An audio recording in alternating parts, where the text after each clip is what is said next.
आज दिनांक 15 जनवरी 2022, class 11th, subject biology. आज का हमारा टॉपिक है लीवर और उसके साथ साथ हम लोग पैनक्रियाज को भी स्टडी करेंगे। बेटा, जैसे कि हम लोग जानते हैं कि लीवर हमारे शरीर की सबसे बड़ी ग्रंथि है। लीवर एक बहिस्रावी ग्रंथि है, एक्सोक्राइन ग्लैंड। जबकि अग्नाशय को अगर हम पढ़ेंगे तब अग्नाशय एक मिक्स्ड ग्लैंड है। ये बहिस्रावी और अंतःस्रावी दोनों ग्रंथियों का मिश्रण है। इट मीन्स यह एंडोक्राइन एक्सोक्राइन दोनों ही प्रकार की ग्रंथियाँ के लक्षण इसके अंदर होते हैं। सबसे पहले हम बात करते हैं लीवर की। तो यह शरीर की सबसे बड़ी ग्रंथि है। इसका आकार लगभग 15 से 22 सेंटीमीटर लंबा व चौड़ा होता है और इसका भार लगभग 1.6 kg यानी कि 1 किलो 600 ग्राम होता है। लीवर एब्डोमेन में यानी कि पेट में, उदर गुहा में, डायाफ्राम के नीचे तथा आमाशय के ऊपर स्थित होता है।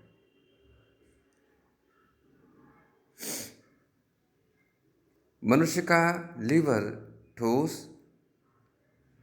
कोमल एवं बाइलोब्ड होता है। इसका बायां पिंड छोटा होता है। आप यहाँ देख भी रहे होंगे, लेफ्ट वाला लोब यहाँ लिखा हुआ है। ये देखिए, लेफ्ट लोब इसका कैसा है, स्मॉल है, और इसका जो राइट लोब है वो कैसा है, वो लार्ज है।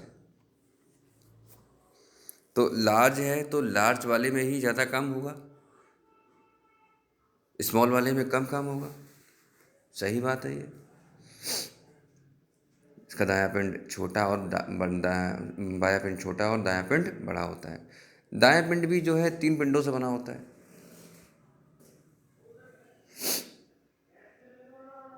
दाएं पिंड के मध्य में गॉल ब्लैडर स्थित होता है। गॉल ब्लैडर, देख गॉल ब्लैडर क्या है, आपने सुना होगा। गॉल ब्लैडर यानी पित्त की थैली, पित्ताशय जिसको हम लोग बोलते हैं, पित्त की थैली।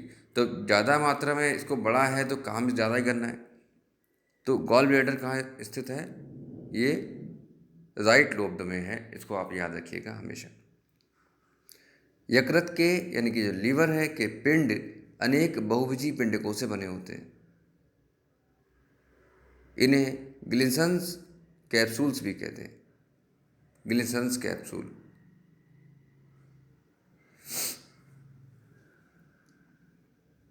लीवर की जो पिंडक हैं, कैप्सूल्स हैं, वो हिपेटोसाइट्स से बने होते हैं। जो यकृत की कोशिकाएं जिन्हें हम बोलते हैं, उन्हें हिपेटोसाइट्स बोला जाता है बायोलॉजिकली। यकृत कोशिकाएं रेडियल लेमिनल पे व्यवस्थित होती हैं। रेडियल मतलब रेडियल सिमेट्री होती है इनके अंदर। रेडियली ये फैले होते हैं।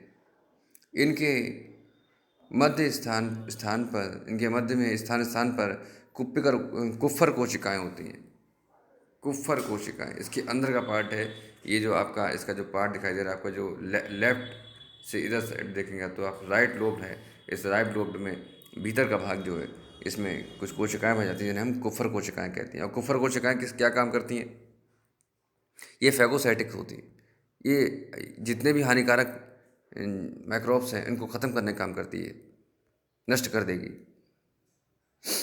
यकृत कोशिकाओं से पित्त रस का स्रावण होता है। यकृत की जो कोशिकाएं हैं, हेपेटोसाइट्स हैं, उनसे पित्त रस निकलता है, बाइल जूस निकलता है। और किसके माध्यम से अंदर तक आता है, पित्त की थैली में किसके माध्यम से आता है, लीवर से पित्त की थैली में आने के लिए उन वाहिनियों को क्या बोलते हैं, सिस्टिक डक्ट बोलते हैं उनको, सिस्टिक डक्ट। और उसके बाद जो पित्ताशय से यानी कि जो बाइल को इकट्ठा करती है, इसको हम लोग गॉल ब्लैडर बोलते हैं, गॉल ब्लैडर से और फिर पैनक्रियाज तक आने वाली जो नली है उसको क्या बोलते हैं? उसको बाइल डक्ट बोलते हैं।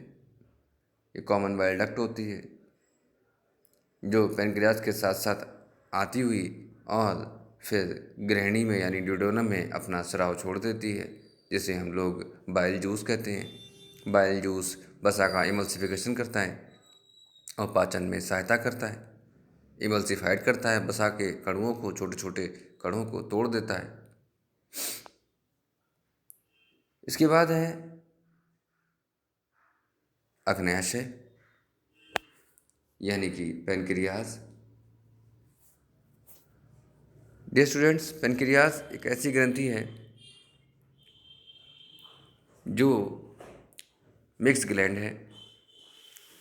इसमें कुछ पार्ट से एंजाइम्स स्रावित होते हैं और कुछ पार्ट से हार्मोन स्रावित होते हैं। ये आप लोगों को पहले ही स्टडी है कि वेल नोन होंगे कि एक्सोक्राइन ग्लैंड्स एंजाइम्स का स्रावण करती हैं और एंडोक्राइन ग्लैंड्स हार्मोन का स्रावण करती हैं। पैनक्रियाज में एक पार्ट होता है जिसे हम लोग लैंगरहैंस की दीपिकाएँ यानी आइसलेट्स ऑफ लैंगरहैंस कहते हैं। इन आइसलेट्स ऑफ लैंगरहैंस में एल्फ़ा सेल्स पाई जाती हैं, एल्फ़ा कोशिकाएं पाई जाती हैं और बीटा कोशिकाएं पाई जाती हैं, बीटा सेल्स पाई जाती हैं और एक सी सेल्स होती हैं। मुख्यतः जो बीटा सेल्स होती हैं उनकी कोशिकाओं से इंसुलिन नामक हार्मोन निकलता है। इसी प्रकार बीटा सेल इंसुलिन में स्राव को बढ़ाता है और शरीर में अतिरिक्त ग्लूकोज को नष्ट करता है, अतिरिक्त ग्लूकोज का ग्लाइकोजन में परिवर्तन कर देता है। इसी प्रकार अल्फा सेल्स ग्लूकेगॉन का स्रावण करती हैं। बहिस्रावी ग्रंथि के रूप में अग्नाशय से अग्नाशय रस निकलता है। इसमें trypsin, chymotrypsin, amylase, lipase, nuclease नामक एंजाइम होते हैं। देखिए, ट्रिप्सिन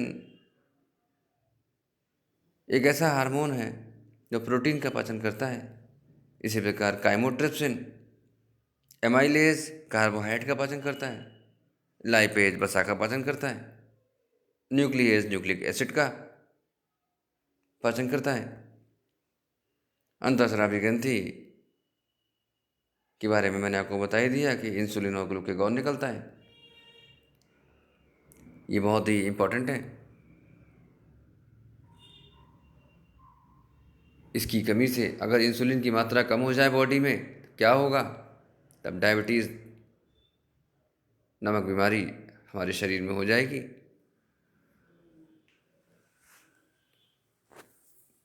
तो इस प्रकार आज हम लोगों ने लीवर और पेनक्रियास दोनों को पढ़ा। इसको आप लोग कॉपी में नोट करिएगा।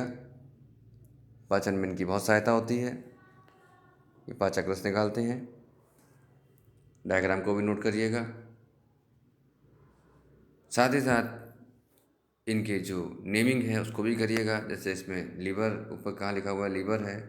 फिर है फेल्सिफॉर्म लिगामेंट्स जो लेफ्ट लोब और राइट लोब को जोड़े रखते हैं। हिपैटिक डक्ट हैं, सिस्टिक डक्ट है, मैंने आपको बताया भी था सिस्टिक डक्ट। उसके बाद है पेंक्रियाज, फिर है कॉमन बाइल डक्ट जो बाइल को लेके आती है। फिर है पेनक्रियाटिक डक्ट, जो पेनक्रियाटिक डक्ट है वो जो जूस निकला है पेनक्रियाटिक जूस को लेके जाएगी ग्रहणी में। फिर है सुपीरियर मीजेंट्रिक वेसल।